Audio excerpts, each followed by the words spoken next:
All right, guys. So for reading, we're going to go ahead and back up and start my prairie year again because it's been about 2 weeks since you read the first part of it, and I don't want you have to try to read the second part and be very confused because you have forgotten. All right, so a lot of this will be review, which will hopefully be helpful to you as well because we're not starting off with something brand new right off the bat.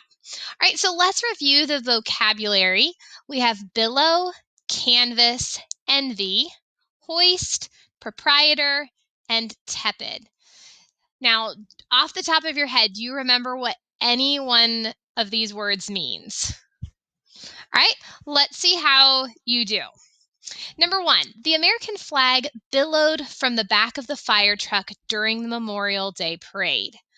What is the best meaning of billowed? Does that mean it hung down, it waved, or it fell? Okay, hopefully you had waved. Remember we talked about a flag that billows in the wind on a flagpole. I think we did this hand motion. It just means to kind of wave around the sheets, maybe on a clothesline, billowed in the wind. That is the idea of the word billowed. Right, then we have number two, canvas. The canvas tent was so large that it took 4 men to set it up. What is the meaning of canvas? Good. Hopefully you remember that was that strong, coarse cloth. Sometimes tents are made out of canvas. Sometimes like bags are made of canvas. There are even shoes that are made out of canvas. All right, number three, envied. Sandy envied her best friend who was going on vacation to Hawaii. Do you remember what envy or envied means? I think you probably remember that one. That is to be jealous of. You may envy your friends for, I don't know, maybe your friend has a whole bunch of ice cream that they got for being quarantined. You might envy them because you're eating salad. All right, you're jealous.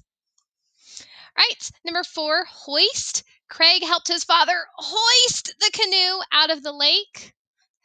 Remember that one? Hoist means to lift. And remember, we usually use hoist to refer to something that's heavier. I wouldn't say that, oh, I had to hoist my phone up. My phone is not very heavy. I might say that I need to hoist the box of books onto the desk because that would be something that is heavier. Right? Number five, proprietor. The store was closed on the 4th of July because the proprietor wanted his employees to spend the day with their families. So if the proprietor closes the store so his employees can spend the day with their families, what would that make the proprietor?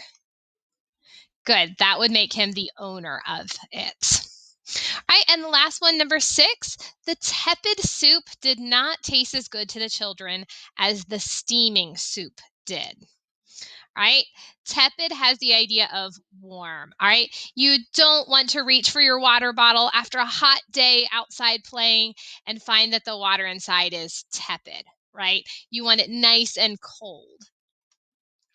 All right. If you remember, My Prairie Year is an example of the autobiography genre.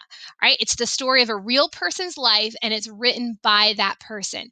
This book, or this story rather, was written by Eleanor. So she is telling details about her own life. Right, and then the big idea is that an autobiography shares personal memories of one's own life.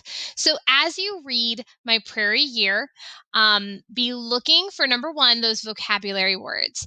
As you read, when you find a vocabulary word, stop and ask yourself, okay, what is the meaning of this word in the sentence?